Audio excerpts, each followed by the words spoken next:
Buenas tardes, ¿cómo andan? ¿Se escucha bien ahí? Hola, buenas tardes. Hola, buenas tardes. ¿Cómo están? ¿Tuvieron con el titular recién? ¿Cómo anduvo? Bien. Bien. ¿Cansados? ¿Pasó? Bueno, tenemos una bolilla no demasiado linda que digamos. Ustedes con titular que vieron la bolilla, espérenme, La 17 vimos hoy. 17, ¿no? Quiero ver los temas de la 17, espérenme. Ustedes vieron relaciones, claro, principio general, vencimiento, foro de atracción, obligado solidario, vena de tercero, legitimación del cine. Bien. También, una porquería la bolilla 17 con la mayoría de los temas. De todas maneras, foro de atracción, más o menos ya lo teníamos de concursos, prestaciones no dinerarias, vencimiento de plazos, bueno, intereses, está bien, sí. Bien, bueno, no es mucho más interesante la bolilla que nos toca ahora. Eh, Les doy a elegir si quieren hacer unos minutos, no sé, ¿terminó recién el titular o les digo, sí? O sea, titular que les da las 2 horas, siempre al límite. Qué cosa, me los deja muertos, Dios. Bueno. Eh, la idea sería terminar un chiquitín antes. Yo tengo un Zoom 4 menos 10. Así que si quieren, si les parece, arrancamos ahora. Pongamos todas las neuronas en funcionamiento o directamente apaguen la cámara y pueden dormir, como quieran. Y terminamos antes. ¿Sí? Total, no veo nada del otro lado, así que allá ustedes. Pero bueno, si quieren le metemos para terminar un chiquitín antes. ¿Sí? Así los libero. Bueno. Bolilla 18. Me imagino que tienen todos el programa, ¿sí? La ley. ¿Sí? Ahí está. Bien. Vamos a partir del 143. ¿Está? Bueno, como ven, a partir de lo que es el dictado de la sentencia de quiebras empiezan a suceder una serie de consecuencias en la persona del fallido, en los bienes, en las relaciones jurídicas, algunas un poco más gravosas, otras no tanto. Obviamente que la sentencia de quiebra tiene efectos sobre la totalidad del patrimonio del fallido, obviamente, porque por ser único el patrimonio, esto ya lo venimos viendo, y lógicamente que va a tener efectos sobre las relaciones jurídicas que ese fallido, nuevamente persona jurídica o persona de existencia o persona humana, tenga contraídas con diferentes terceros. En el caso de la bolilla 18 que vamos a ver, también la sección quinta la titula como efectos sobre ciertas relaciones jurídicas en particular. La parte que más nos interesa acá es la parte contractual. Bien, es lo que es el tema principal de la bolilla, es qué pasa con los contratos que ese fallido tenga firmados con distintos terceros, qué pasa cuando se dicta la sentencia de quiebra.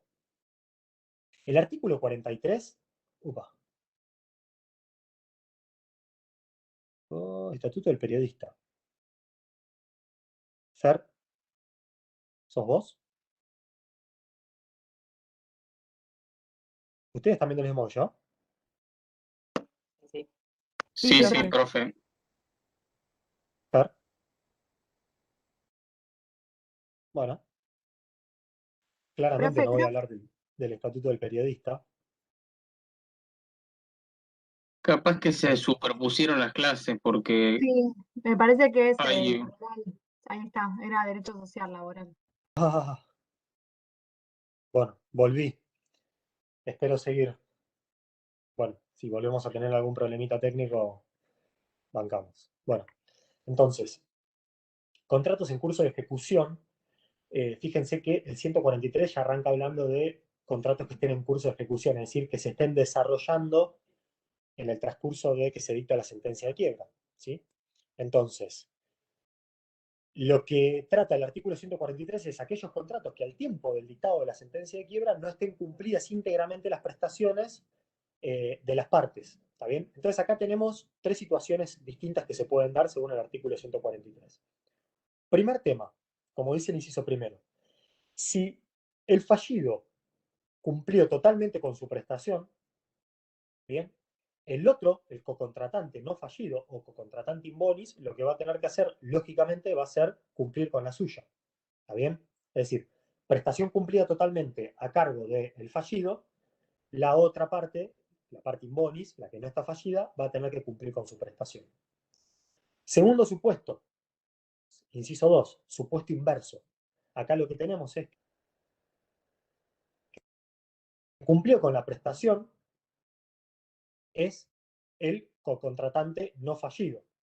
¿Tá? Entonces, si quien cumplió totalmente la prestación es el cocontratante no fallido, este va a tener que verificar el crédito en la quiebra porque el fallido no cumplió con su parte de la prestación. ¿Sí? Así que esto también es lógico. Insisto, primer supuesto tenemos que quien cumplió totalmente con la prestación es el fallido.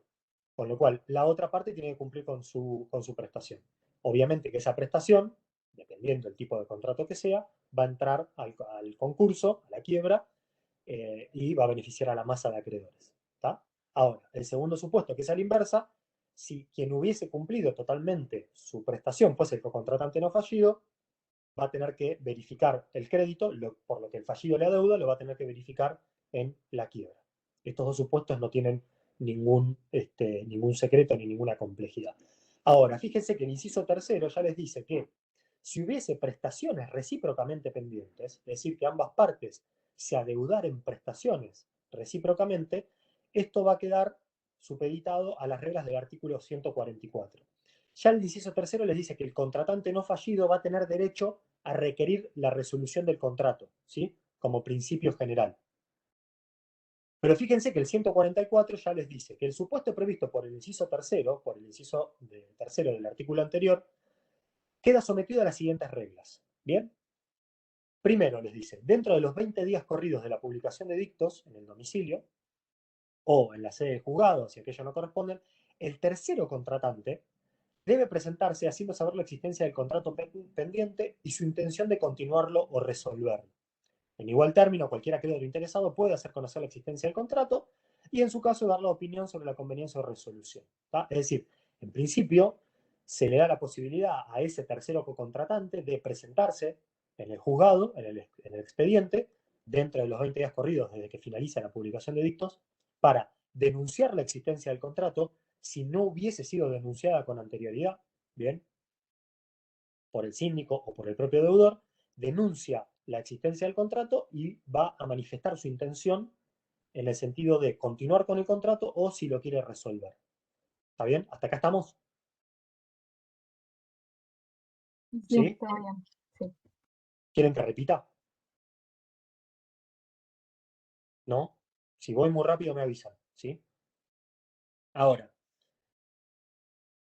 fíjense que el inciso segundo les dice que al presentar el informe del artículo 190, el síndico va a enunciar los contratos con prestaciones recíprocas pendientes y la opinión sobre su continuación o resolución.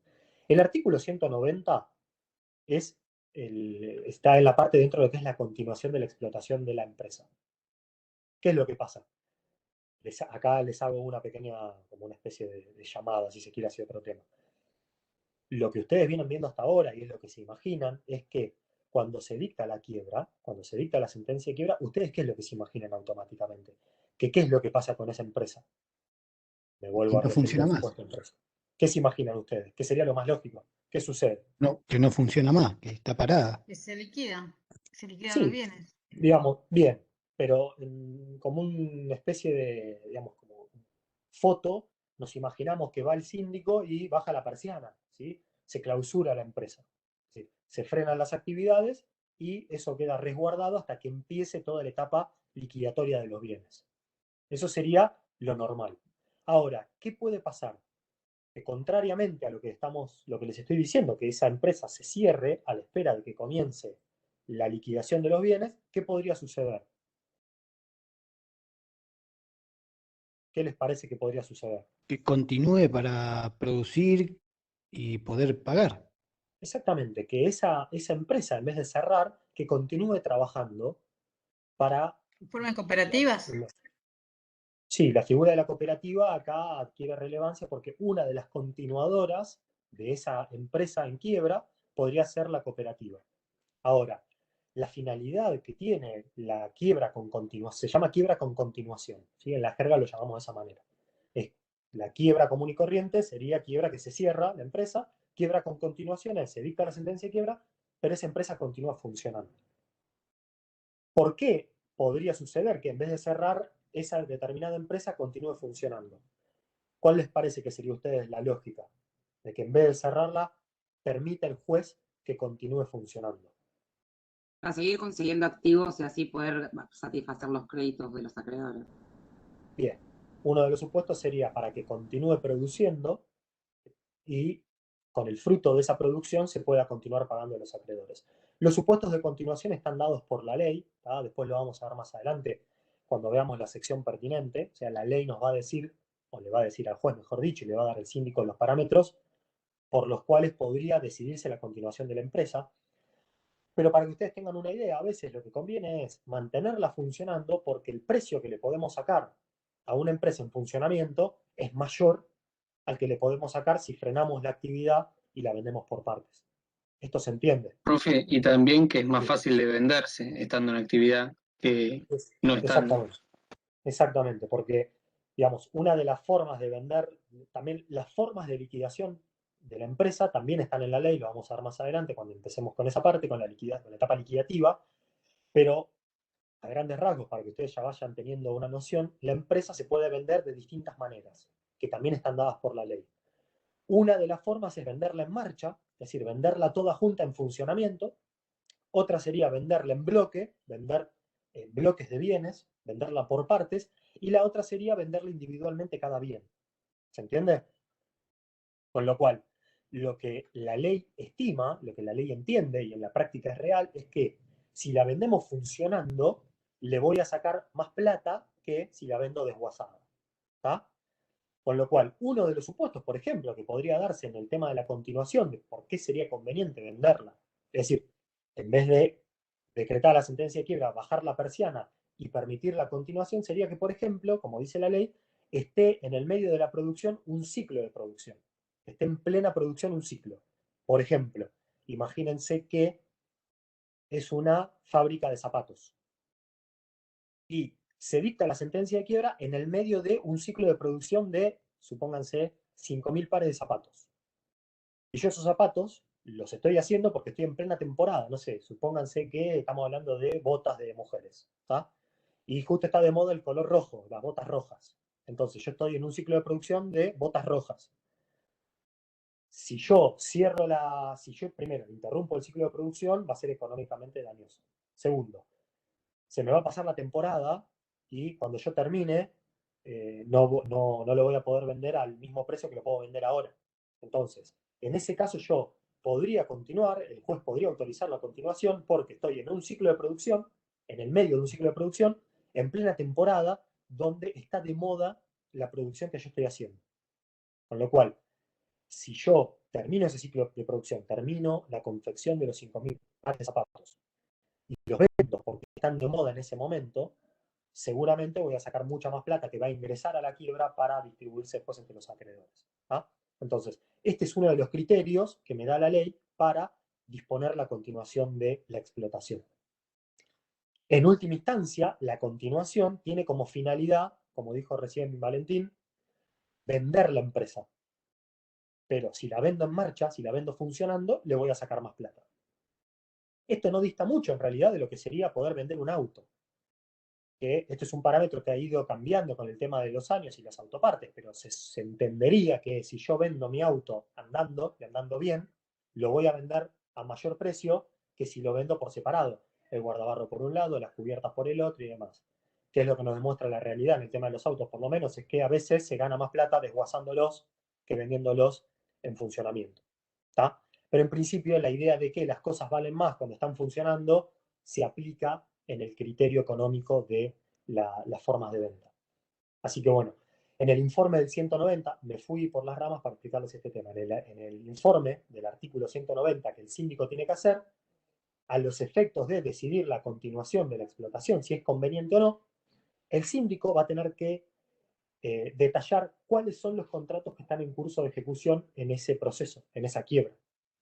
Con lo cual, deberá denunciar todos los que estén en curso de ejecución, ¿sí?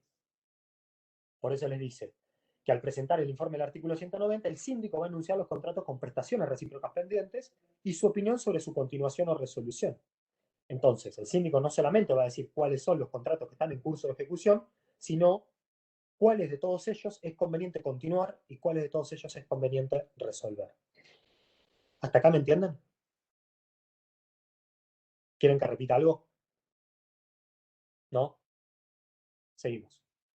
Entonces, en el inciso tercero, quien va a decidir en última instancia va a ser el juez. ¿Y cuándo lo va a hacer? Al momento de decidir sobre la continuación de la explotación, ¿sí? En ese momento, cuando el juez decida sobre si es conveniente o no continuar con la explotación de la empresa a pesar de haberse dictado la quiebra, por todo esto que venimos hablando, en esa misma resolución va a disponer cuáles son los contratos en curso de ejecución que van a continuar y cuáles no. ¿Está bien?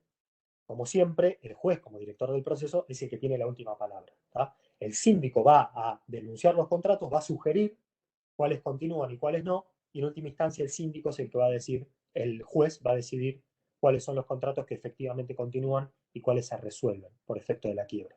¿Tá? Ahora, fíjense lo que dice el inciso cuarto. Si no ha mediado continuación inmediata de la explotación, el contrato queda suspendido en sus efectos hasta la decisión judicial. Esta es otra situación que podría suceder.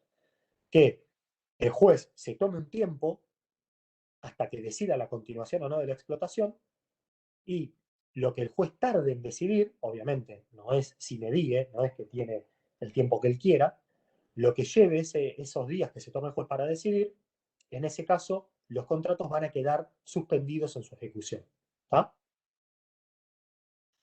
Ahora, pasados 60 días desde que se publican los edictos, sin que el juez se hubiese pronunciado sobre la continuación, el tercero cocontratante, in bonis, ese tercero del contrato, la contraparte del contrato, va a poder requerir que ese contrato se resuelva, ¿sí?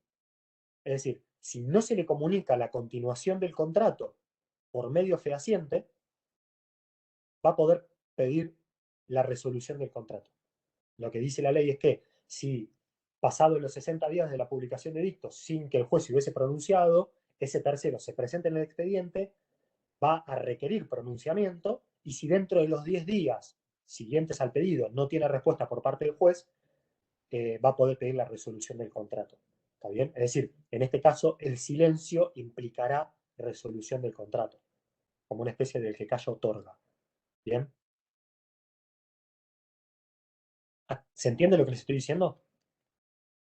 Es básicamente el artículo. ¿Está? Ahora, fíjense que dice, en casos excepcionales, cuando las circunstancias del caso exijan mayor premura, el juez puede pronunciarse sobre la continuación o resolución de los contratos antes de las oportunidades fijadas en los incisos precedentes, previa vista al síndico al tercero cocontratante, fijando los plazos de tiempo pertinentes.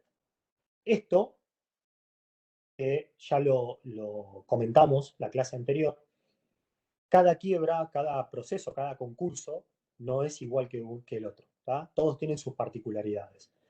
Por lo cual, no es lo mismo disponer la quiebra de una ferretería o de una zapatería que disponer la quiebra de una verdulería o de un productor frutihortícola o de un laboratorio que produce medicamentos, porque todos tienen sus ciclos de producción, tienen tiempos distintos y necesidades distintas. En el caso de una ferretería, por ejemplo, no produce nada, lo único que hace es compra productos e insumos para su venta posterior. Por eso no es lo mismo decretar la quiebra de una ferretería que decretar la quiebra de un laboratorio de medicamentos donde en el medio de la sentencia de quiebra puede estar en plena producción de, no sé, supónganse, vacunas para el COVID, por decirlo de alguna manera, con una necesidad urgente. ¿tá? Por eso la ley da parámetros generales, pero después, fuera de los parámetros generales, le da potestades al juez para decidir lo que tenga que decidir según la urgencia del caso. ¿Con qué nos podemos encontrar en la realidad? Con un montón de circunstancias, pero obviamente que la de un laboratorio, con cuestiones que tengan que ver con la salud y demás, van a tener otro trato y van a tener una sensibilidad particular. Pero si se tratara de otro comercio, por ejemplo, una productora frutihortícola que produce, cosecha, fruta, verdura, En ese caso, no está envuelta la salud de la población, pero en ese caso sí se puede producir un daño a la masa si se cierra esa empresa, si se cierra esa productora. Entonces, en ese caso lo que la ley le está diciendo al juez es, bueno, mirá, por fuera de estos plazos que yo te doy, si vos necesitas tomar una medida urgente, podés hacerlo. ¿Qué sería en este caso? Disponer la continuación inmediata, porque tengo, como le dije en la clase anterior, tengo 3 toneladas de tomates que si no las vendo enseguida se me van a echar a perder y voy a perder X cantidad de plata. Entonces, en ese caso, el juez podrá disponer la inmediata continuación y ya la venta de esos bienes. Se venden los tomates, ingresa el dinero a la cuenta de autos y esa plata queda congelada ahí y no se pierde. ¿Se entiende esto que les digo? Siempre voy al ejemplo de los tomates, no sé por qué, debo tener alguna cuestión de mi subconsciente, pero es un... Porque a veces en el diario ve que se tiraron los productores en protesta, tiraron tantas toneladas de tomate, o la leche, a veces los productores para protestar tiran litros de leche, con lo cual sería el mismo ejemplo. Si voy a disponer la quiebra de la Serenísima, supónganse, bueno, en ese caso obviamente van a tener que tomarse medidas urgentes porque tengo litros y litros de leche que si no los vendo se echan a perder. ¿Bien? Ahora, el inciso séptimo dice, la decisión de continuación. Primero, puede disponer garantías para el tercero si éste lo hubiese pedido o si se hubiera opuesto a la continuación, en la medida que no sea suficiente la preferencia por el artículo 240. ¿Qué puede pasar acá? Yo soy el tercero co-contratante, ¿sí? No soy el fallido, soy la otra parte del contrato. Yo quiero resolverlo y a mí el juez me dice, no, usted no resuelve el contrato, ese contrato continúa. Primero voy a putearlo en varios idiomas, porque lo último que yo voy a querer es seguir estando relacionado con una empresa que está quebrada. ¿Sí? Entonces, como contrapartida, ¿qué es lo que me da la ley? Me dice, bueno, si te continuamos con el contrato a pesar de que vos no quieras, primero, vas a tener, bueno, esto está en el inciso, en este mismo inciso. Primero vas a tener como un derecho, como contrapartida, te pueden constituir una garantía en tu favor. Por mantenerte obligado, te pueden disponer una prenda que seas favorecedor de una prenda o beneficiario de una prenda o de una hipoteca o sobre algún derecho real sobre alguno de los bienes del fallido, que sería una garantía, como bien lo dice el inciso. Y además, desde ese momento en adelante, todas las prestaciones que se generen como consecuencia de la continuación del contrato va a tener la preferencia del artículo 240. Preferencia del artículo 240, como ustedes todavía no vieron privilegios, no saben de lo que les estoy hablando, quizás el titular ya les comentó. El 240 es lo que se llama en la quiebra gastos de conservación y justicia. Ustedes ya saben que se cobra en la quiebra en el orden de privilegios. ¿Está? Yo algo les había comentado, seguramente el titular y Fernando algo también les dijeron, pero una vez que existe plata para distribuir entre los acreedores, la forma de hacerlo, hay X cantidad de plata en la cuenta de autos, esa plata la tengo que dividir entre los acreedores. La forma de hacerlo es según el orden de privilegios de la ley, y ese orden de privilegios lo va a establecer el síndico, ¿tá? En lo que se llama proyecto de distribución. Bien, uno de los privilegios que da la ley es lo que se llama los gastos de conservación y justicia, que está en el artículo 240. Bien, en la jerga se llama gastos de conservación y justicia, o privilegio del 240. ¿Esto qué quiere decir? Que ni bien se devengan, se cobran. ¿Tá? Se presenta el acreedor y se pagan inmediatamente. No hay que esperar a todo el trámite del proyecto de distribución y demás. Se genera, se devenga el crédito, el acreedor se presenta en el expediente y se paga. ¿tá? Entonces, esa es la preferencia que le da la ley. ¿Me siguen? ¿Quieren que repita algo? Voy muy rápido. ¿Seguros? Bien. Entonces, si la Profe, esos decisión... verifican igual, ¿no? Igual tienen que verificar, Ajá. pero el pago es automático. ¿tá? Una vez que se verifica, se paga. ¿tá? No hay que esperar a todo el proceso que implica un proyecto de distribución y pago entre todos los acreedores. Entonces, primero, lo que dice el inciso A, la parte A del inciso séptimo, es la constitución de garantía y privilegio preferencia del 240. Y segundo, la decisión de continuación va a ser apelable únicamente por el tercero, ¿tá? No por el fallido, obviamente, porque el fallido pierde la legitimación. Bien, con lo cual, quien va a poder apelar esa decisión de continuación va a ser el cocontratante in bonis, que no quiere seguir estando relacionado con el fallido.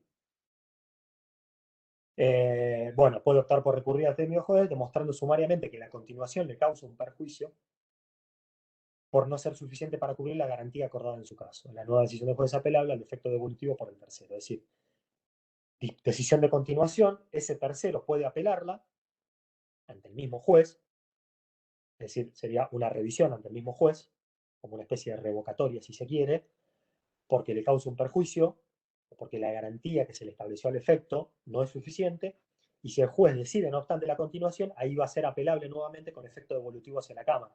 Y ustedes saben que el efecto devolutivo implica que la decisión de primera instancia es ejecutoria, ¿tá? Por el efecto de los recursos, si es suspensivo o devolutivo. Acá quienes no tengan procesal 2 tienen que afinar un poco.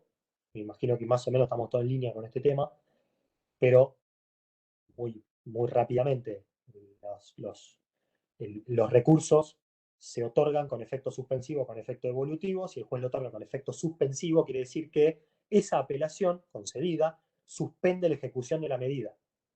En tanto en cuanto que si es devolutivo, la ejecución, o sea, la medida de primera instancia, la sentencia de primera instancia, es ejecutoria hasta que la Cámara resuelva. ¿Tá? Por eso es devolutivo. Hasta que la Cámara devuelva, por eso se llama devolutivo, la decisión de primera instancia se hace ejecutiva o ejecutoria.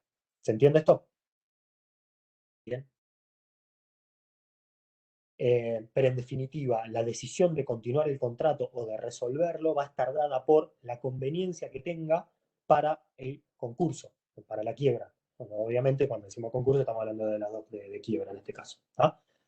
Así que, por más de que se oponga el tercero cocontratante, si la continuación de ese contrato es favorecedora para la masa, para la quiebra, pues se dispondrá la continuación.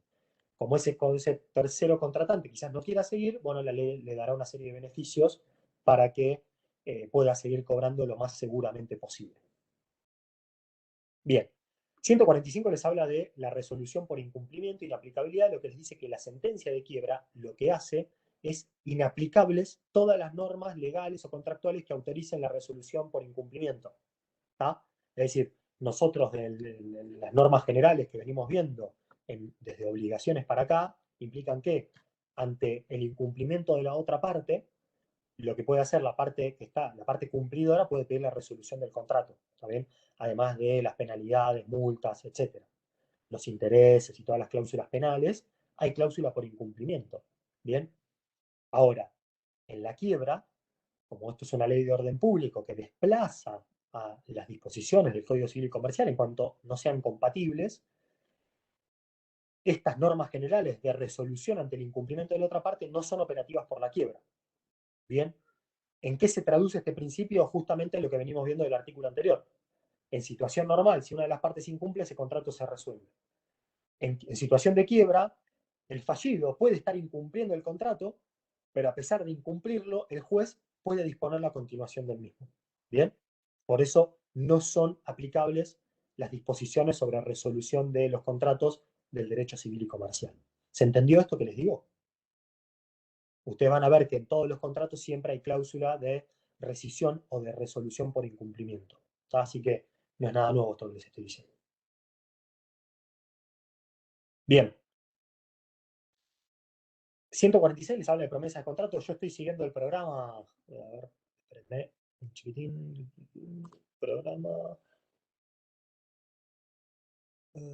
Personal, promesa de contrato. Sí, voy siguiendo el programa tal cual. Así que no hay problema.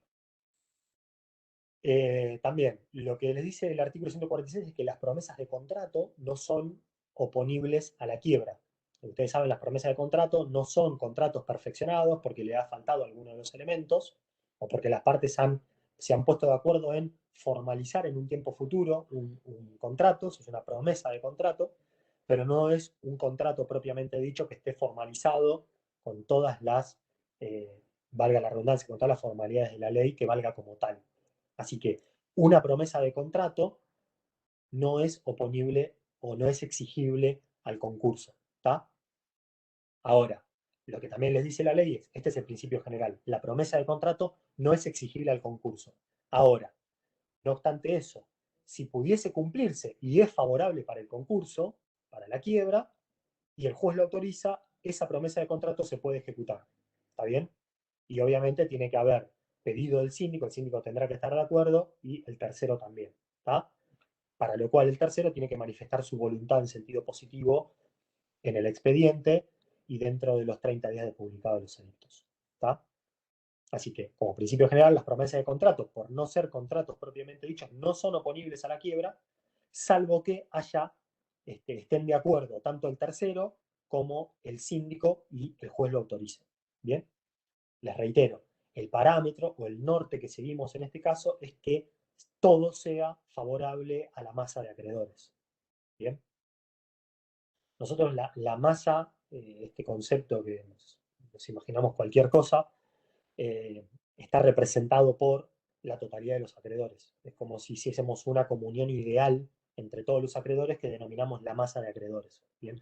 Cuando decimos que tal o cual contrato, tal o cual decisión o tal o cual medida es beneficiosa para la masa, estamos hablando de la totalidad de los acreedores unidos en una especie de ente ideal que no tiene personalidad jurídica, ¿está bien?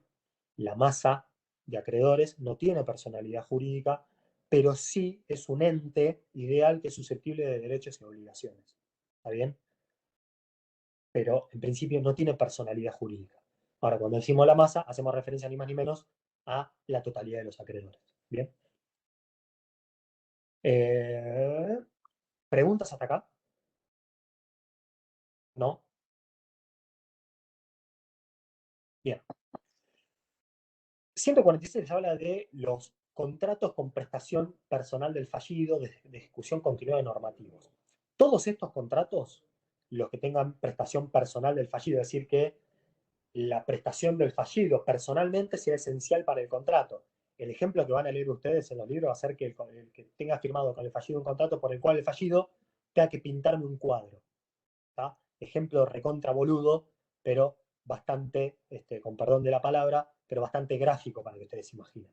Como quien, el único que puede prestar ese contrato, cumplirlo, es el fallido, porque estamos hablando de pintar un cuadro, bueno, como se torna imposible, va a ser, se va a resolver. De la misma forma de que son los contratos de ejecución continua y los normativos. El contrato de agencia, de cuenta corriente, los normativos, todos esos de concesión y demás, se resuelven por efecto de la quiebra.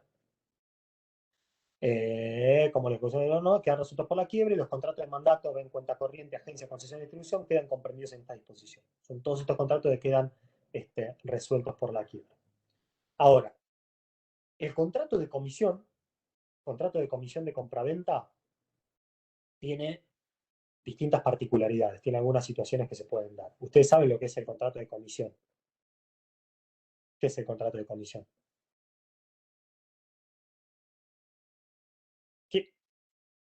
¿Qué hace un comisionista? ¿Qué tipo? O sea, el del martillero. Sonó a eso, pero capaz que es cualquier cosa.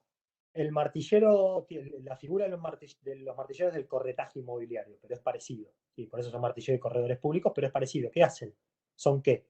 Además de Cobran son una seres comisión humanos. del monto total de la venta. Claro, son intermediarios.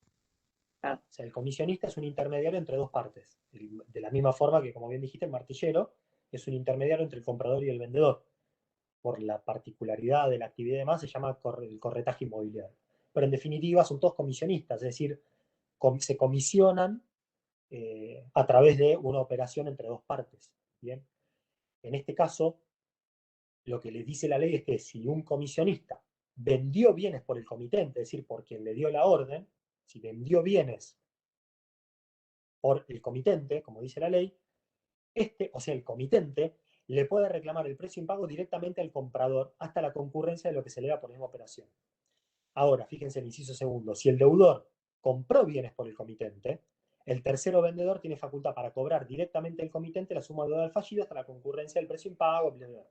¿Qué les quiere decir esto? Básicamente porque en toda esta sección, al igual que la sección que vieron con el titular, hay algunos artículos que son para abrir la puerta del balcón y tirarse, ¿tá?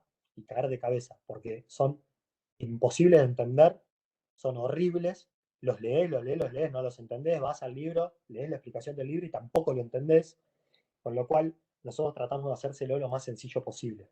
Básicamente lo que les está diciendo este artículo 148 es que en el contrato de comisión, si el que quiebra es el comisionista, ¿tá? Es decir, si el que quiebra es el intermediario, ya sea que compró bienes o que vendió bienes, a nombre de, bien, porque el comisionista lo hace en nombre propio, pero a cuenta de otra persona. Si quien quebró es ese intermediario comisionista, las dos partes del contrato se pueden comportar como si ese comisionista no existiera. ¿Se entiende? Es decir, se podrán reclamar mutuamente entre las dos partes del contrato, puenteando, entre comillas, al comisionista. ¿Bien? Previa vista al juez, autorización del síndico y demás, porque esto no es que nos comunicamos entre las dos partes del contrato como si nada existiera.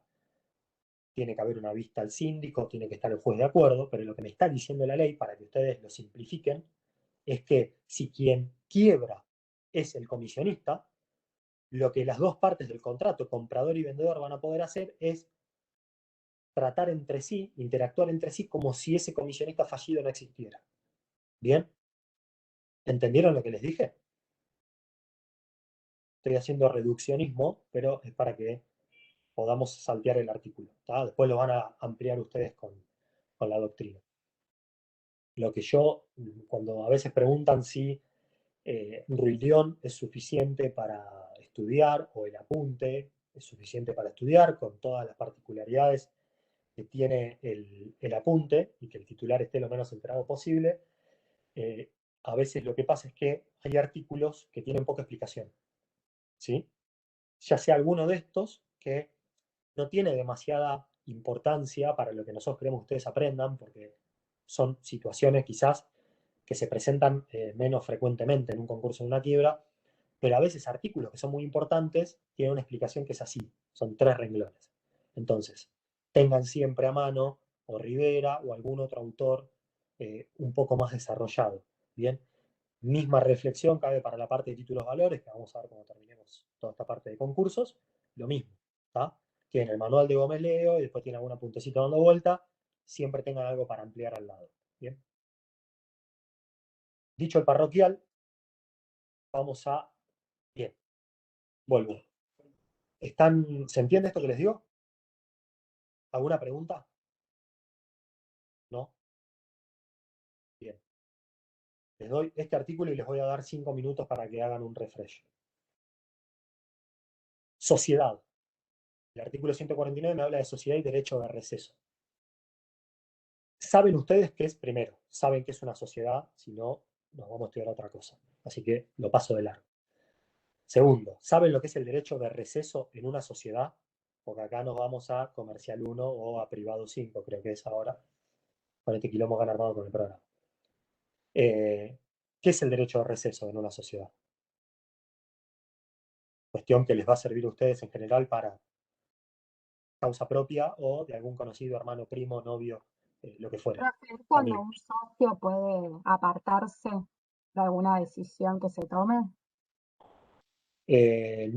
No está mal lo que decís, no está mal rumbeado, pero no hace referencia a eso. Profe, ¿no era que ante alguna decisión, como decía la compañera, algún cambio, por ejemplo, del fin social, esa persona quería retirarse, no quería formar más parte de esa sociedad? Exacto.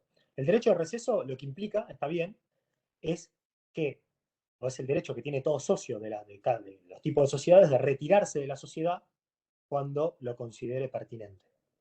Esto puede ser como dice Valentín, porque no está de acuerdo, o como dijo, no me acuerdo quién habló antes, porque no están de acuerdo con alguna decisión que se haya tomado, ¿tá? Porque hay pérdida de affectio societatis, que ustedes ya saben lo que quiere decir el affectio societatis, que no es una causal del 94 de ley de sociedades como causal de la resolución del contrato de sociedad, pero básicamente cuando el socio se pelea con los socios o no quiere formar más parte o le es antieconómico, puede ejercitar el derecho de receso. ¿Qué implica el derecho de receso? Me voy de la sociedad. Ahora, si yo me voy de la sociedad, ¿qué me tienen que dar? ¿Que tengo derecho a qué? Mi Una parte. indemnización, el pago por tu parte. La parte social. Exactamente. Lo que hay que hacer es evaluar esa sociedad y en base a esa evaluación de la sociedad me tienen que dar mi parte proporcional que va a estar dada en función de ¿qué? ¿Cómo voy a medir yo mi parte en una sociedad? De la cuota social que tengas, de las acciones que tengas. Exactamente. Lo que va a estar dado va a ser la cantidad de cuotas o de acciones representativas del capital que yo tenga. ¿Bien? Así que se decide mi receso. Obviamente acá hay todo un trámite que hay que hacer. En general hay quilombo con los socios, porque esto arrancamos los tiros entre los socios. Carta de documento, vamos, venimos, cuánto vale esto, vale, la sociedad vale tanto, ¿no? Vale más, vale menos. Obviamente me van a querer pagar lo menos posible y yo voy a querer cobrar lo más posible cuando me vaya a la sociedad. Pero lo que la ley me está diciendo es que si yo, que soy socio de la sociedad, que era, me fui porque ejercité mi derecho de receso, si ese derecho de receso se ejercitó estando la sociedad en cesación de pagos, lo que voy a tener que hacer va a ser devolverle a la sociedad lo que la sociedad me pagó por haberme ido. ¿Se entiende? Entonces, lo que le dice es que si se ejercitó estando la sociedad en cesación de pagos, los recedentes deben reintegrar al concurso todo lo que han recibido por ese motivo. ¿Bien? Ustedes ya vieron la clase anterior o la anterior, vieron ya periodo de sospecha. Yo algo les hablé del tema. Cesación de pagos y periodo de sospecha. ¿Lo vieron? La retroacción de los 2 años. ¿Se acuerdan? ¿Con quién lo Sí, vieron? ¿Con el titular o con Fer? con La Fer. clase pasada lo Con vimos. Fer lo vieron. Sí. Yo algo les había comentado. Bueno, acá tienen que saber bien, y en realidad lo tienen que saber para el examen, porque obviamente que se toma, es la diferencia entre lo que es el periodo de sospecha y los 2 años que hay para ejercer las acciones de recomposición patrimonial. 116, 17, 18, 19, bla, bla, bla, que arranca con el 115, de lo que es cesación de pagos. ¿Tá? Lo que me está diciendo acá la ley es que a los efectos de que ese recedente devuelva la plata, devuelva lo que le dieron por efecto del derecho de recedencia o de receso, se puede exceder de los 2 años que la ley le da para las acciones de recomposición patrimonial. Por eso lo que le dice es, si se hizo estando en la sociedad en cesación de pagos. Voy a volver un poquito para atrás. ¿Cuánto puede durar la fecha, el periodo de sospecha? ¿Cuánto puede durar? La ley me da un límite para... Límite de 2 años. No, Eso es No, es retroacción, ¿no? desde el momento en que entraría en problemas, digamos. definición de cesación de pagos. Esta es buena pregunta de examen libre. Y que empezamos a transpirar. Defínanme qué fecha de Es un cesación de pagos. estado patrimonial, de impotencia patrimonial, por los cuales no se puede hacer frente a las obligaciones de forma regular. Eso es cesación de pagos. Esa es definición de cesación de pagos. ¿Cuál es la definición de periodo de sospecha? Con la fecha de la cesación de pagos. Ahí es El periodo que importante va ver desde el... el A ver. periodo que va del estado de cesación de pago hasta la declaración de la quiebra. Bien. Textualmente, como la ley lo dice, es la fecha que se determina judicialmente como inicio de la cesación de pagos hasta la fecha de la sentencia de quiebra. ¿Tá? Es la fecha que el juez fija por resolución judicial de cuándo inició la cesación de pagos. Esto es día, mes y año. El juez, cuando dice que la cesación de pagos arrancó tal día, dice que arrancó el 10 de octubre del 2021. Le pone una fecha que está dada en función de determinado acto según el artículo 79 de la ley. Entonces, el periodo de sospecha arranca en ese momento, en esa fecha, y va hasta que se dicta la sentencia de quiebra. Esto puede coincidir con los 2 años, que la ley me habilita para retrotraerme a los efectos del ejercicio de las acciones de recomposición patrimonial. Puede ser menor, puede ser menos de 2 años, porque el juez puede haber dicho que la cesación de pagos arrancó 1 año antes de la sentencia de quiebra. Con lo cual, en ese caso, insisto, no quiero volver sobre cosas que ya les explicaron, si los explicaron en estos términos, pero esos 2 años pueden ser menos de 2 años. Porque si la cesación de pagos arrancó 1 año antes, no me voy a ir 2 años antes porque estoy incumpliendo con un mandato legal. Puede coincidir con los 2 años, cronológicamente, o puede ser mucho más de 2 años. Con lo que el periodo de sospecha puede ser de 10 años. Porque el juez dijo que la cesación de pagos arrancó el 12 de octubre del 2011. Sería escandaloso, ¿no? 10 años de periodo de sospecha. Pero puede pasar. Porque yo durante 10 años hice la bicicleta con crédito, con refinanciación de deudas, etc. Y aguanté 10 años de esa manera, con la soga al cuello. Entonces, lo que me está diciendo, ustedes tienen que saber bien que una cosa es las acciones de recomposición del 118, 119 y demás, para lo cual hay 2 años, desde la sentencia de quiebra hacia atrás, o desde la presentación en concurso preventivo, si estamos en quiebra indirecta. Pero para determinados supuestos, yo me puedo exceder de esos 2 años de la retroacción y me puedo jugar dentro de lo que es el plazo del periodo de sospecha. Uno de esos supuestos es el derecho de receso. Si yo recedí por fuera de esos 2 años desde la sentencia de quiebra, pero dentro del periodo de sospecha, vale igual. Ya sé que por eso se estoy enquilombando con lo que les estoy diciendo. Y quizás tenerlos frente a frente en la cursada es más fácil porque como que los puedo atacar así frente a frente. Lo importante, el derecho de receso, yo como recedente voy a tener que devolver lo que me dieron de la sociedad, mi participación, siempre y cuando eso estuviera dentro del periodo de sospecha, que puede ser más de los 2 años de la retroacción. ¿Se entendió? Honestidad. Si no, lo vuelvo a decir, lo reformulo.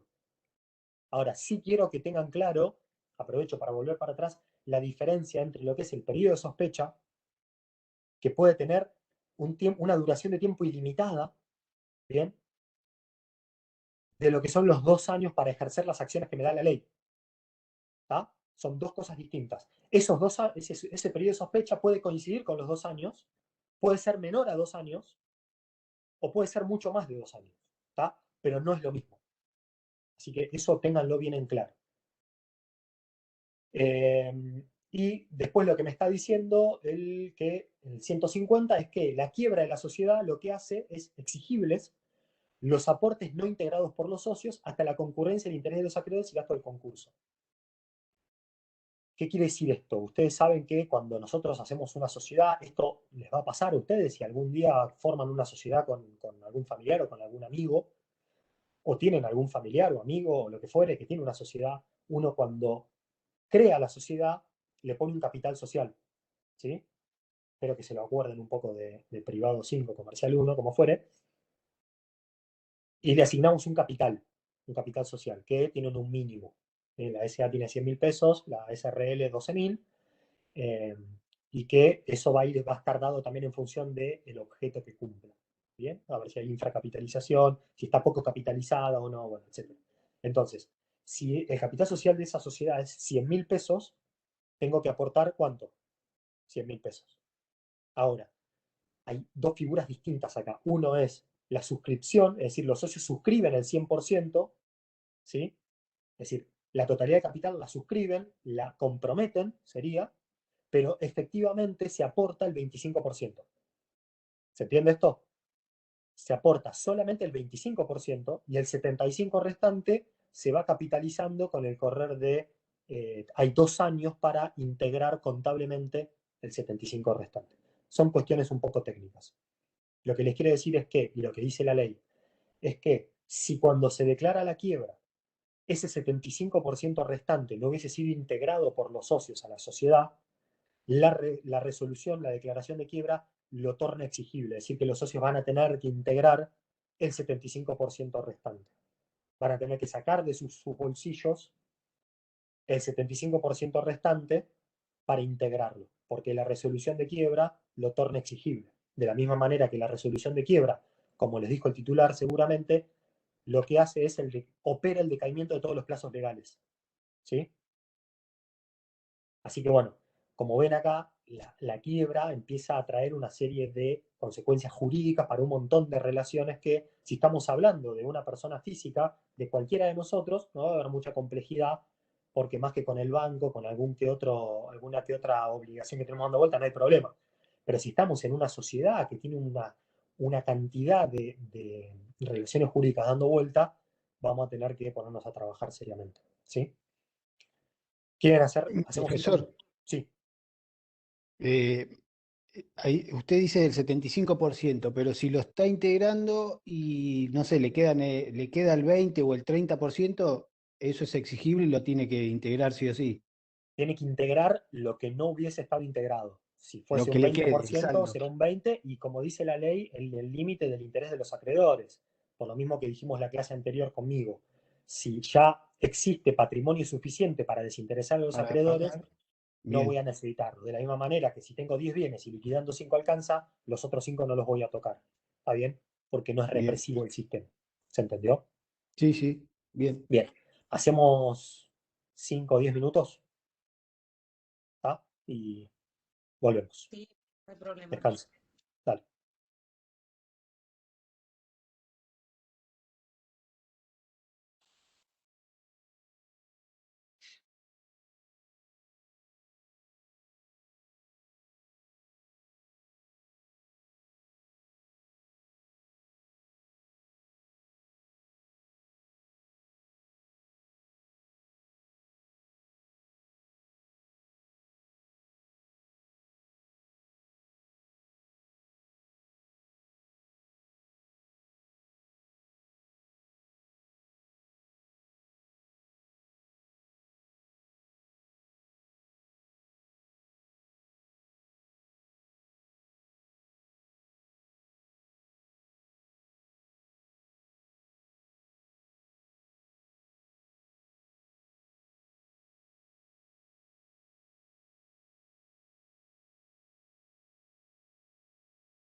¿Estamos?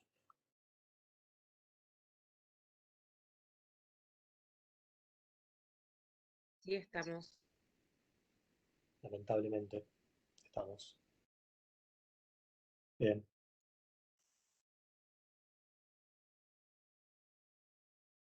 Espérame un chiquitín.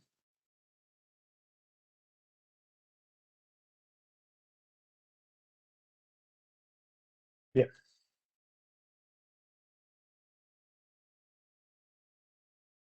Bueno. Déjame que retomo el programa.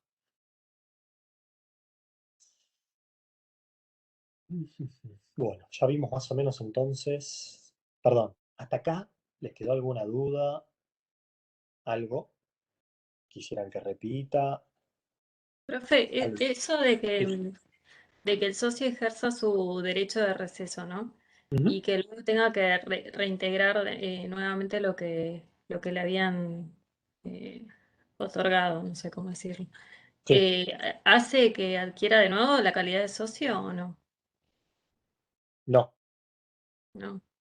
no. Es una buena pregunta igual, pero no. No restituye su calidad de socio.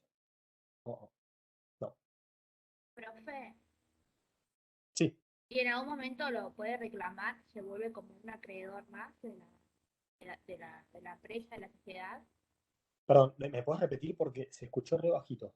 Decime. Sí, que si en algún momento el socio puede reclamar su parte o se vuelve acreedor de esta sociedad. Si acá hay distintos supuestos. Si se pagara, si se liquidaran los bienes de la sociedad con el capital social, digamos, si todo el activo de la sociedad se liquidara, se pagara a los acreedores y hubiese un sobrante, ¿sí? Ese sobrante se le va a devolver a los socios vía cuota de liquidación, se le restituye a los socios. En ese caso, a pesar de que ya no es más socio formalmente, va a tener derecho a que de ese sobrante se le restituya según el capital que tenía. ¿Se entiende? Supuesto que sería de prácticamente imposible cumplimiento, de que liquidado lo viene una sociedad alcance para pagar todo y eso, y después que haya un sobrante y se devuelva, pero en los libros debería suceder de esa manera. ¿Tá? Bien, sociedad accidental 151. Bueno, también estamos dentro de todos los supuestos que les marca el programa. La verdad es que la sociedad accidental o en participación no es un supuesto mucha verificación en la práctica. La sociedad accidental, como el nombre lo dice, es una sociedad que se forma a los efectos de, por un determinado tiempo, a los efectos de realizar determinados actos. ¿Tá? Por eso se llama accidental o en participación. No es una sociedad estable con un plazo largo de existencia o mismo una sociedad de hecho que tenga una existencia, una sociedad irregular o de hecho, como ustedes conocen, sino que es un agrupamiento de personas, ¿tá? Una sociedad accidental que se da por un determinado plazo de tiempo a los efectos de llevar a cabo la ejecución de determinados actos, que tiene un socio gestor, es decir, que tiene un socio que es el que lleva adelante el emprendimiento. Lo que le dice es que el socio gestor, la quiebra del socio gestor, produce la disolución de la sociedad accidental o en participación. ¿Está bien? Eh, Después dice que los demás socios no tienen derecho sobre los bienes sujetos a desapoderamiento, sino que después de pagado los acreedores y gastos del concurso. La verdad es que es un supuesto de libro esto, porque verdaderamente yo nunca he visto una sociedad accidental y he visto varias sociedades, veo todo el tiempo, la verdad es que nunca vi, pero bueno, si en algún momento apareciese una sociedad accidental o en participación, como se llama, y así está en la Ley General de Sociedades, la quiebra del socio gestor, porque la sociedad en sí no tiene personalidad jurídica, ¿tá? Con lo cual no es un sujeto concursable en los términos del artículo 2, como ustedes ya han visto, pero quien sí quiebra es el socio gestor, que es quien representa a esa sociedad, entre comillas, eso va a implicar la disolución de esa asociación accidental o sociedad accidental. ¿Está bien? Después, deventuras y obligaciones negociables. Bueno, acá también tenemos un tema. Es un tema también para ustedes bastante abstracto porque la verdad que estamos hablando de sociedades que captan o se endeudan a través de la emisión de obligaciones negociables. ¿Saben lo que son las obligaciones negociables? Los debentures, obligaciones negociables, ¿saben lo que son? Digamos, se asemeja mucho a las acciones. ¿Tá? Una de las formas que tiene las sociedades de captar crédito es o con aporte de los socios, o con préstamos, o mediante la emisión de obligaciones negociables. ¿Qué hacen? Emiten deuda y esa deuda la compran distintas personas, distintos interesados, a los que se les da un cupón, ¿tá? Que les da un derecho a participación en ganancias. Para que se den una idea, ustedes pueden, en la bolsa de valores, pueden comprar acciones de Apple, pueden comprar acciones de Coca-Cola. Cualquiera de nosotros, a través de un corredor de bolsa, podemos comprar acciones de las grandes compañías. Bueno, esas son obligaciones negociables, básicamente. Yo compro una porción de esa compañía, obviamente mediante el pago de un precio, y a mí me dan una acción o un cupón, se llama, que no me va a dar derechos políticos, o sea, yo no voy a poder votar en una asamblea de Apple o de Coca-Cola, pero sí me va a dar derecho económico, me va a dar derecho a recibir determinada cantidad de dividendos, entre comillas, luego del cierre de cada ejercicio. ¿Está bien? Esto es lo mismo. Acá el supuesto que regula la ley es qué pasa con todos esos tenedores de bonos o de obligaciones negociables de la sociedad que está fallida.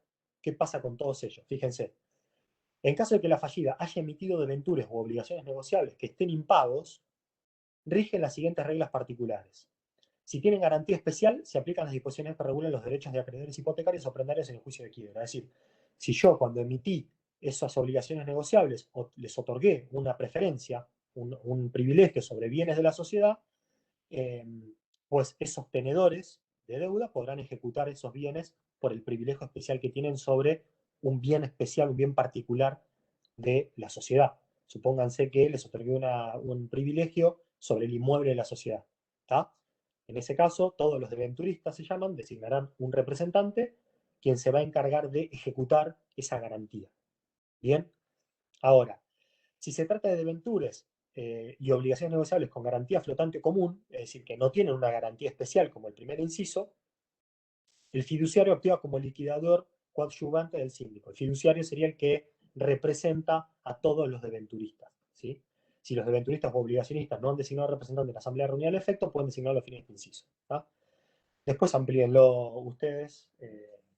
Trataremos de no tomar este tipo de artículos lo menos posible, porque no tienen demasiada aplicación en la práctica para lo que nosotros queremos que ustedes aprendan. ¿Sí? Así que después amplíenlo ustedes. En cuanto al contrato de seguro, no, perdón, contrato a término. Bueno, también los contratos a término son contratos más de índole financiera, donde lo que se promete es la entrega de una cosa a un determinado plazo en el futuro. ¿Tá? Qué sé yo, por ejemplo, la venta de granos en los contratos de futuro, son contratos a término. También, no quiero perder demasiado tiempo con este artículo, así que amplíenlo después, léanlo después ustedes. Insisto, vamos a tratar de no tomar este tipo de temas, ¿tá? Para dedicarle más tiempo a lo que tiene más importancia. Sí, el contrato de seguro, bien, ¿qué es lo que pasa con el contrato de seguro? Lo que puede pasar acá son dos cosas particulares. Primero, que quiebre la aseguradora, bien, que ustedes saben que la aseguradora es o no es sujeto concursable. Pregunta de examen. Tiene un, Que ya no, pasó. en el 2 no, pero tiene algo especial, una ley especial. Exacto, por la 20091 está excluida de la ley de concursos y quiebras, por lo cual una aseguradora, al igual que un banco, no es sujeto concursable en los términos y por aplicación de la ley de concursos y quiebras.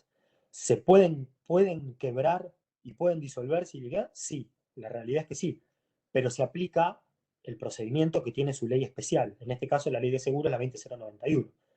¿Quién va a intervenir acá? La Superintendencia de Seguros de la Nación. Al igual que si estuviésemos en un banco, en una entidad financiera, ¿quién va a intervenir en la liquidación de esa entidad financiera? Me estoy yendo a otro tema, pero vale que lo sepan. Si quiebra mi banco, quiebra el Banco Nación, ¿quién interviene? ¿Interviene un síndico que lo sorteamos con el bolillero?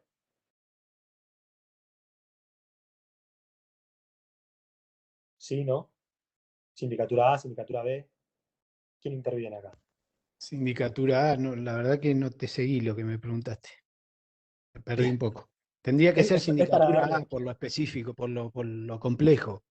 está bien, es para darle un poco de ida y vuelta y de dinámica a la clase. No hay ni sindicatura A ni B acá. Quien interviene a los efectos, una figura similar a la sindicatura es, si fuese una entidad financiera, es el Banco Central.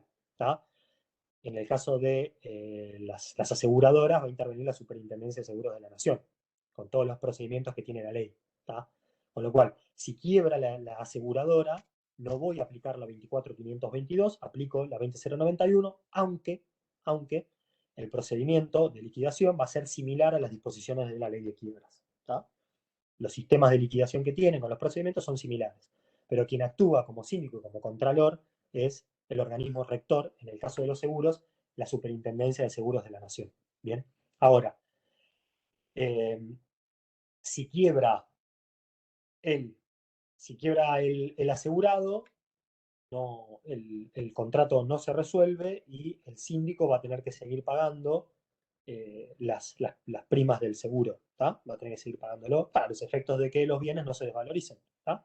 Con lo cual, quiebra del asegurador, quiebra de la entidad aseguradora, eh, va a seguir el contrato, va a seguir pagando, ¿tá? Va a intervenir en el procedimiento de quiebra de la aseguradora la Superintendencia sobre la Nación, quiebras del asegurado, el síndico, reemplazando al fallido en su legitimación, va a tener que seguir pagando las primas sobre los bienes.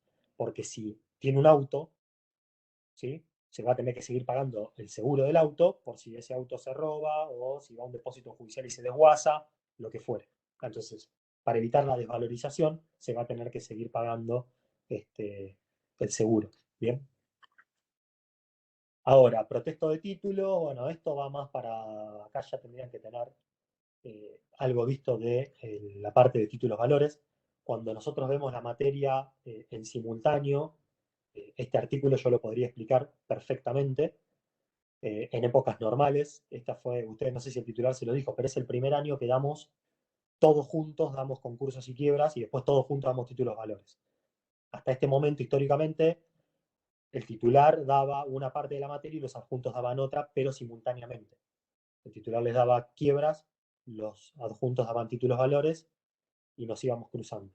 Con lo cual, si yo ahora les hablo de protesto de títulos, me van a mirar como diciendo, what the fuck, ¿de qué me estás hablando?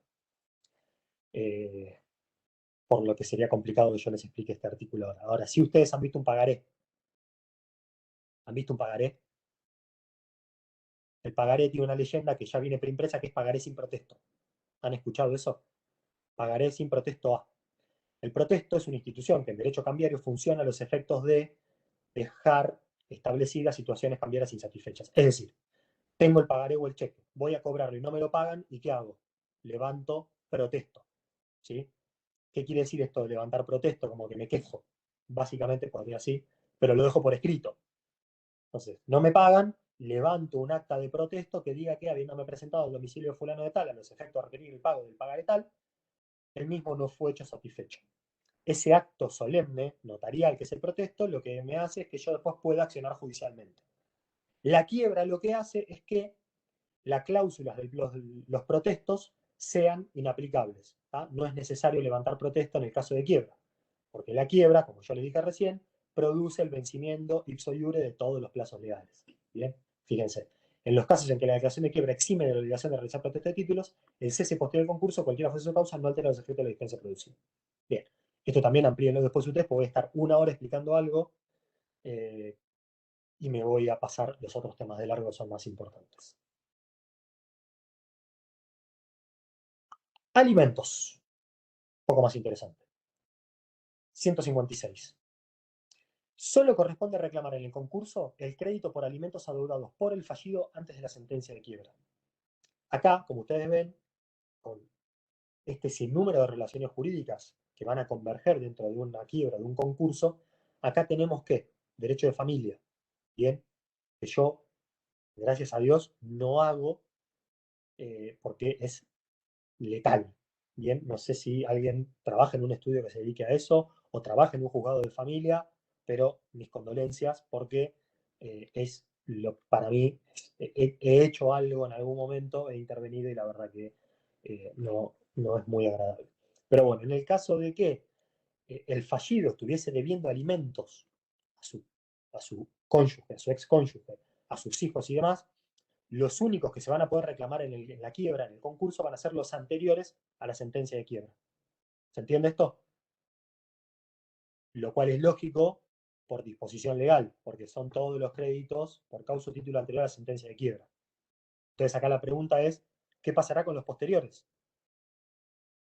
Y la No se doctrina, reclaman en la quiebra, pero bien, exactamente, perfecto, Betina. La pregunta es, ¿a quién se los cobrás? Pues no lo sabemos, porque el fallido, que ya está fallido, a Dios gracias, te pagarán los anteriores a la sentencia de quiebra, los posteriores a la sentencia de quiebra te los pagarán después de la rehabilitación, con la plata que tenga, porque no le vas a poder iniciar otra cosa más que eso. Así que, como principio general, para que ustedes sepan, es los que se pueden reclamar a la quiebra son los anteriores a la sentencia. Los posteriores los deberá pagar con posterioridad a la rehabilitación, al año de dictar la sentencia de quiebra, con los bienes que le vayan ingresando. ¿Se entiende esto? Bien. Ya estoy viendo las caras así medias, con lo cual ya sé que tendríamos que ir cerrando de a poco. No nos queda tanto. Así que paciencia. Locación de inmuebles. Otro tema recontra común que les puede pasar a ustedes en la vida real. ¿Sí? Acá. Muchas de las cosas que hablamos están medio así por satelitando ahí por las nubes, pues no se van a ver nunca, pero hay algunas cosas que a ustedes les van a servir. Entonces, cuando ustedes vean, cuando veamos títulos valores, la primera parte de la materia se van a querer matar igual que nosotros porque es aburrida un poco, no los quiero alarmar, pero sí les va a servir porque cuando se reciban, seguramente les va a tocar ejecutar el cheque del pagaré de algún amigo, familiar, etc. ¿Tá?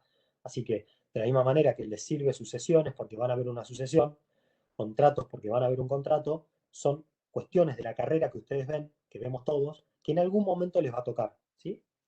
Ahora, con la locación de inmuebles también les va a tocar, porque quién no alquila, quién no alquiló, quién no tiene un amigo, un familiar que alquile. Y supuesto que se puede dar en la realidad es qué pasa si me quiebra el locador o qué pasa si me quiebra el locatario. ¿Bien? Y si a vos te toca defender al locador o si te toca defender al locatario. Así que fíjense lo que les dice la ley. Respecto del contrato de locación de inmuebles, rigen las siguientes normas. Primero, si el fallido es locador, es decir, que es el que da el inmueble en locación, la locación continúa produciendo todos sus efectos legales. Bien, yo alquilo. El que me alquila mi quiebra, yo sigo pagando los alquileres como si nada.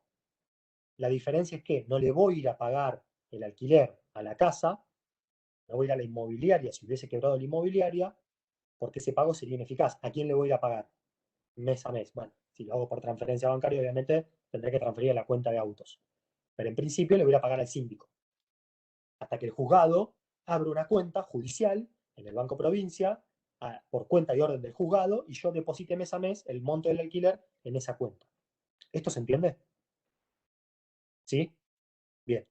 Ahora, supuesto inverso, ¿qué pasa si el que quiebra es el locatario? ¿Qué pasa si el que quiebra soy yo? Y acá tenemos que diferenciar según que el destino de la vivienda sea para uso familiar o sea para uso comercial. Bien, dos situaciones. En realidad tres, porque se puede dar el caso de que sea mixto el destino del inmueble. O sea, parte se use para vivienda y parte se use para comercial, para locación comercial. Vamos por partes, dijo Jack. Si es locatario y utiliza lo locado para vivienda exclusivamente y la de su familia, la ley textualmente dice el contrato es ajeno al concurso. ¿Tá? No pueden reclamarse en el concurso los alquileres adeudados antes o después de la quiebra. Traducido, ¿qué quiere decir esto? Si el contrato es ajeno a la quiebra, ¿qué pasará? ¿Hago como si nada? La respuesta es hago como si fuese un incumplimiento común y corriente fuera de una quiebra. Entonces, yo locador quiebra a mi locatario. El contrato es ajeno a la quiebra. ¿Qué va a poder hacer ese locador con respecto a ese locatario? ¿Qué les parece que podrá hacer? El contrato. Rigen las normas del Código Civil. Básicamente me voy a las normas del Código Civil, ergo, y la ley de locaciones urbanas. ¿Qué voy a poder hacer? El desalojo. Ejecutar las garantías. Exactamente. Primero, me van a hacer el incumplimiento contractual Dimos, y me van a que pague reclamar. primero. Segundo, van a reventar a la garantía que ustedes tengan en el contrato. Así que alertamos a papá, mamá, hermano, amigo, cuñado de que te van a venir a ejecutar la garantía. Embargo de sueldo, etc. Segundo, carta de documento, etc. Desalojo. ¿Tá? Así que nos vamos a manejar entre locador y locatario como si la quiebra no existiera y cada quien va a quedar librado a las buenas de Dios o por fuera de la ley de concursos y quiebras. ¿Sí? Respecto de los montos adeudados, pues tendrá que ver cómo los cobra. ¿Sí? Porque no es oponible a la quiebra. En algún momento dentro de ese incumplimiento contractual, cuando ya se encuentra rehabilitado el locatario, tendrá que cobrar como pueda cobrarse. ¿Tá? Pero en principio, como principio general, el contrato es ajeno a la quiebra. Ahora, si el quebrado es locatario y utiliza el locado para explotación comercial, si es para locación comercial, desde el tercer supuesto, regirán los artículos regirán las disposiciones del artículo 144 o 97 en su caso. Es decir, acá habrá que ver dentro de lo que son de la continuación de la explotación de la empresa, porque es una cuestión comercial, si la explotación de la empresa continúa, será necesario mantener ese contrato que está en curso de ejecución para que la explotación de la empresa se pueda seguir dando, ¿sí? Y si la explotación de la empresa no continúa, porque se baja de quiebra con clausura, se resuelve ese contrato. Esto es lógico. Esto que yo les estoy diciendo rápidamente es lógico porque si lo que se pretende es continuar con la explotación de la empresa, lo que voy a necesitar es el inmueble, con lo cual necesitaré que ese contrato de locación para destino comercial se siga dando. Bien, con lo cual aplico las normas de los contratos en curso de ejecución. Y dependerá, como les dije, de si se continúa o no se continúa con la explotación de la empresa. Ahora, tercer supuesto, si el destino es parcialmente para explotación comercial y para vivienda, lo que habrá que ver acá es, primero, si se puede escindir el contrato, si podemos escindir un uso del otro. ¿Tá?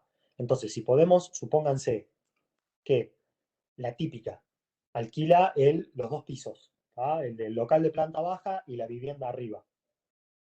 Yo tengo un único contrato, pero tengo separado, en el contrato dice que si lo tengo separado por unidad funcional, la unidad funcional tal se asigna a la explotación de la panadería y la unidad funcional B para vivienda, separo el contrato y aplico las reglas para cada una en cuanto a lo que es vivienda y lo que es comercial. Es decir, si puedo escindir el contrato por el destino de cada una, lo haré. Bien, la parte comercial seguirá el curso que tenga que seguir, la parte de vivienda quedará ajena al concurso.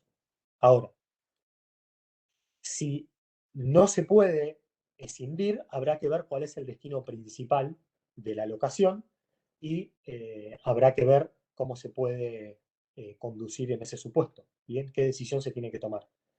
¿Por qué? Porque vive en una parte en donde vive, en parte de ese lugar donde vive, se desarrolla parte de la explotación. No sé, vamos a un ejemplo gráfico.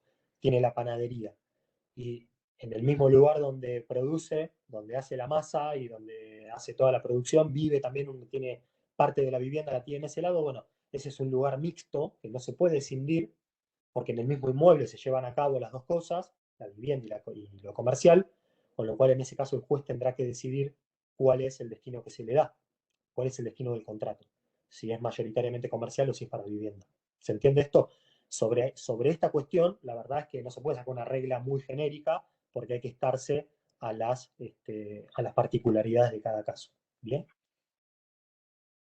En caso de duda, finaliza ahí el anteúltimo párrafo, se debe estar por la indivisibilidad del contrato y se aplica lo dispuesto en el inciso segundo. O sea, ante el caso de duda nos vamos a el caso de explotación comercial. Y para el caso de explotación comercial habrá que ver si hay continuación o no de la empresa. ¿Bien? Perdónenme si los mareo, si voy muy rápido, pero no quiero quedarme con nada fuera de la bolilla.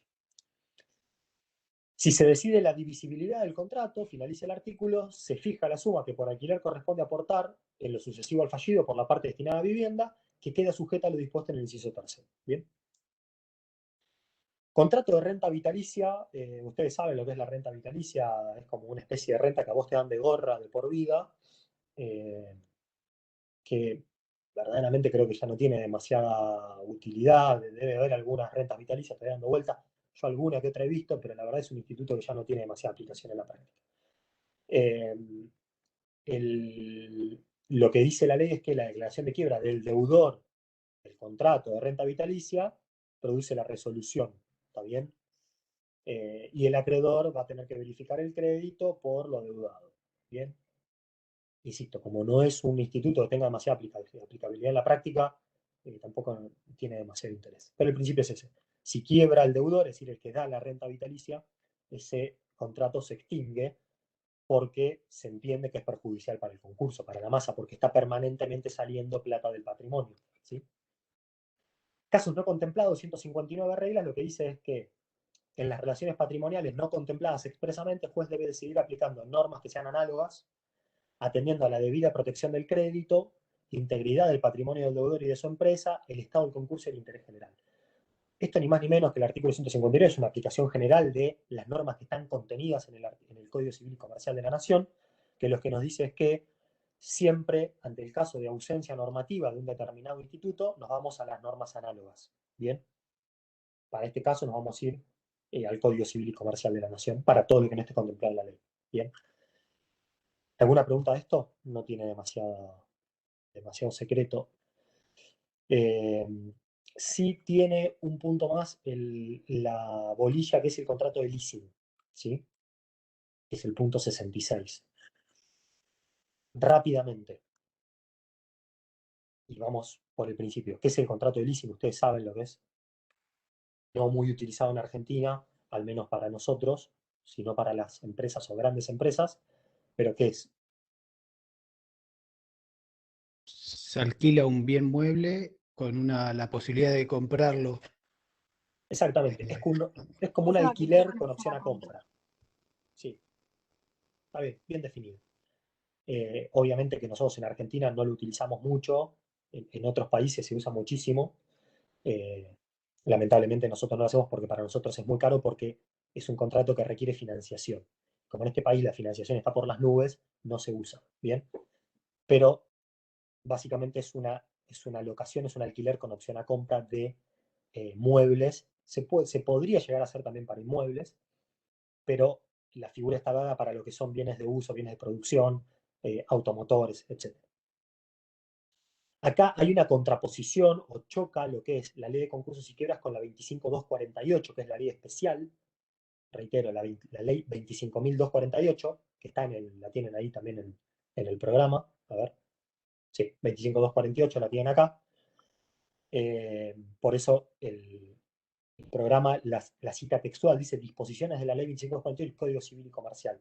Acá hay un antagonismo entre lo que serían las disposiciones de la ley de concursos y quiebras y la 25.248 de lo que es el contrato de leasing. Acá lo que podría pasar es que quiebre el dador o que quiebre el tomador. ¿El dador quién es? Es la empresa, porque en general es una empresa grande, que me da el producto, el vehículo, en leasing. ¿Sí? Supónganse, Provincia Leasing. Bueno, no es de lo más feliz porque es del grupo Banco Provincia, pero supónganse que Provincia Leasing, que se encarga de eso, de dar el leasing bienes, quiebra. Entonces, lo que dice ahí es qué pasa cuando quiebra el dador del bien. Ante la quiebra del dador, lo que puede hacer el tomador, que soy yo, soy el que alquila el bien con opción a compra, voy a poder continuar cumpliendo el contrato y si quiero hacer uso de la opción de compra, ¿sí? Si quiero hacer uso de la opción de compra, lo voy a poder hacer. ¿Se entiende hasta acá? ¿Se entiende? Obviamente siempre dentro de los valores que estén en el contrato y demás. Pero en ese caso no habría problema. Ahora, el problema viene, la colisión viene ¿qué pasa cuando quiebra el tomador? Cuando quiebro yo, que soy el que estoy usando el bien, y viene Provincia Leasing y me dice, yo quiero resolver el contrato. Por la ley de concursos y quiebras, el dador podría optar por, como ya lo vimos, presentarse en el expediente dentro de los 20 días de finalizar la publicación de dictos y solicitar la resolución de ese contrato. Porque obviamente Provincia Leasing no va a querer seguir dándome un bien en alquiler a mí que estoy fundido. palabra coloquial para decir fallido. Bien, entonces, lo que me dice, o sea, si aplicásemos la ley de concursos y quiebras, me diría que va según los contratos en curso de ejecución, como lo vimos, con prestaciones recíprocas pendientes. Se debería presentar provincia leasing, denunciar el contrato y pedir la resolución, ¿tá? O pedir la continuación. Pero podría pedir la resolución, que sería lo más normal. Ahora, lo que me dice la ley de leasing en el artículo 11, la 25.248, es que le da al síndico plenas facultades para que él dentro de los 60 días decida si continúa o no con el contrato. Y acá está la colisión, porque lo que hace la ley de leasing es darle mucha facultad, mucho poder de decisión al síndico para que sea él quien decida la continuidad o no de ese contrato. ¿Bien? ¿Se entiende esto? Es decir, la ley de concursos en este supuesto es más, como, no sé cómo decirlo, es más, estoy trabado. Bueno, más responsable, si se quiere, más previsora, porque le da intervención al síndico, le da intervención al juez y al propio tercero, a ver qué es lo más conveniente. Por la ley de leasing, específicamente tiene un artículo que dice que ante la quiebra del tomador podrá elegir el síndico, dentro de los 60 días de decretada la quiebra, si continuar con el contrato o no. Y la crítica justamente es que se le da mucha facultad al síndico para decidir una cuestión que no debería ser privativa de él. Después lo van a ampliar este tema. La realidad es que si se diese un caso de estos, no sería tan fácil porque la doctrina está dividida y hay fallos en uno u otro sentido. Con lo cual el juez tranquilamente podría, a pesar de que el síndico diga que sí, de que continúa, el juez podría dictaminar, podría resolver que ese contrato de leasing se resuelva. ¿Está bien? Doy por O sea que finalizar, Boris, pero dígame, sí. la decisión la toma el juez, o sea, no prevalece ninguna de las dos leyes. En principio, por lo que parecería que tiene primacía la ley especial, que es la ley de leasing, porque tiene un artículo especialmente con respecto a eso. Bien, ahora, por los principios generales del derecho concursal, lo que me dice es que, decretada la apertura de la quiebra, se aplica esta ley que es de orden público. Con lo cual, la ley de leasing no debería pasar por encima de la ley de quiebras. ¿Sí? Así que, en última instancia, más allá de las interpretaciones y de la colisión de normas, quien lo va a terminar diciendo es el juez. ¿Bien? Porque la ley de leasing estaría yendo por encima de una ley particular, que es la ley de concursos si quieres, y que es de orden público. Y el hecho de que una ley sea de orden público quiere decir que las disposiciones de la ley no pueden ser dejadas de lado por ninguna de las partes. Bien, sepan que hay una colisión de normas, que la ley de leasing le da facultad al síndico para que sea él quien disponga, pero en última instancia el juez, como director del proceso, lo va a terminar decidiendo. ¿Sí? Y de nuevo, como cada caso, como cada quiebra es particular y depende si ese leasing se utiliza para que la empresa siga produciendo y hay quiebra con continuidad y demás, va a depender de la utilidad y del beneficio que tenga para esa quiebra el contrato de leasing. Si soy yo persona física y tengo un auto, porque estoy pagando 150 lucas mensuales para tener un BMW en leasing, verdaderamente, si yo quiebro, ese contrato de leasing se va a resolver porque no tiene sentido que yo mantenga en mi patrimonio un auto por leasing que no me da ninguna utilidad. Ahora, si yo soy una empresa que hace, qué sé yo, tengo una transporte de soda, hago distribución de soda y tengo un camión en leasing, obviamente, o de gaseosa, una distribuidora, obviamente que ese leasing seguramente se va a mantener porque es provechoso para el concurso. Bien, así que cada caso va a ser particular. En última instancia lo va a decidir el juez. Espero haber contestado la pregunta. Perfecto. ¿Alguna pregunta más? ¿No? Bueno, perdón por el desquicio de la clase. Las dejo. Tengan buenas tardes todos y todas. Gracias. Gracias, Adiós. profesor.